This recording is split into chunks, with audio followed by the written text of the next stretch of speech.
अक्षय तृतीया हा सण हिंदू धर्मातील महत्त्वाच्या सणांपैकी एक मानला जातो। हा सण 3.5 शुभ मुहूर्तापैकी एक असल्याने याचं विशेष महत्त्व आहे। अक्षय तृतीया यंदा केव्हा आहे याच्या तारखेबाबत थोडा गोंधळ निर्माण झाला आहे।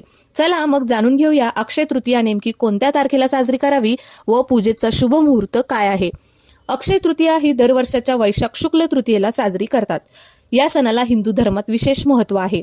असं मानतात की कोणत्याही शुभ कार्याची सुरुवात या सणांपासून केल्यास ते शुभ कार्य फलप्राप्ती देते व त्याचा लाभ मिळतो। 3.5 शुभ मुहूर्तापैकी अक्षय तृतीया एक असल्याने या दिवशी कोणताही मुहूर्त न पाहता आपण खरेदी किंवा कोणतेही शुभ कार्य करू शकतो। हा संपूर्ण दिवसच शुभ मानला जातो। या दिवशी भगवान विष्णू आणि देवी लक्ष्मीची विधिवत पूजा केली जाते। आपल्या जीवनात व कुटुंबात सुख समृद्धी आनंद यावा भरभराट व्हावी यासाठी अक्षय तृतीयेच्या दिवशी विधिवत शुभ मुहूर्तावर पूजा करण्याची पद्धत आहे। मात्र यंदा अक्षय तृतीया केव्हा आहे याच्या तारखेबाबत अनेकांना माहिती नाही।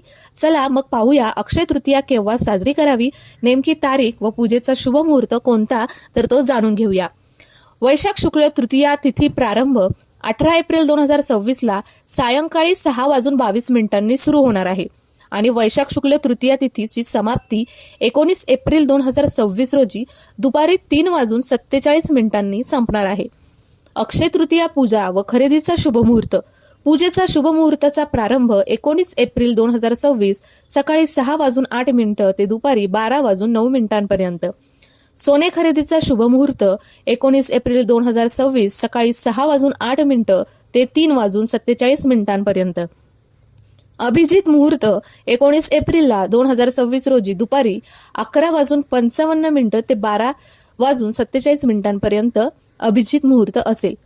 तर अक्षय तृतीयेचं महत्त्व काय आहे? अक्षय तृतीयेच्या दिवशी कोणतेही शुभ कार्य केल्यास त्याचे चांगलं फळ मिळतं, तसंच कार्य सिद्धीत जातं अशी मान्यता आहे।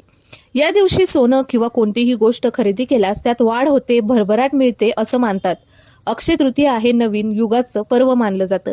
धार्मिक मान्यतेनुसार अक्षय तृतीया या दिवसापासूनच सत्य, द्वापार, त्रेता युगाची सुरुवात झाली असं मानतात। या दिवशी भगवान विष्णू व देवी लक्ष्मीची पूजा केल्यास धनप्राप्ती होते, तसेच आयुष्यात सुख समृद्धी येते व देवीची कायम कृपा राहते अशी मान्यता आहे। हा दिवस 3.5 शुभ मुहूर्तापैकी एक असल्याने या दिवशी कोणत्याही वेळेस शुभ कार्य किंवा खरेदी करू शकतो। संपूर्ण दिवस शुभ मानल्याने तुमच्या कार्यात कोणतीही बाधा येत नाही। त्यामुळे अनेक जण अक्षय तृतीयाला नवीन गोष्टीची सुरुवात आणि खरेदी देखील करतात।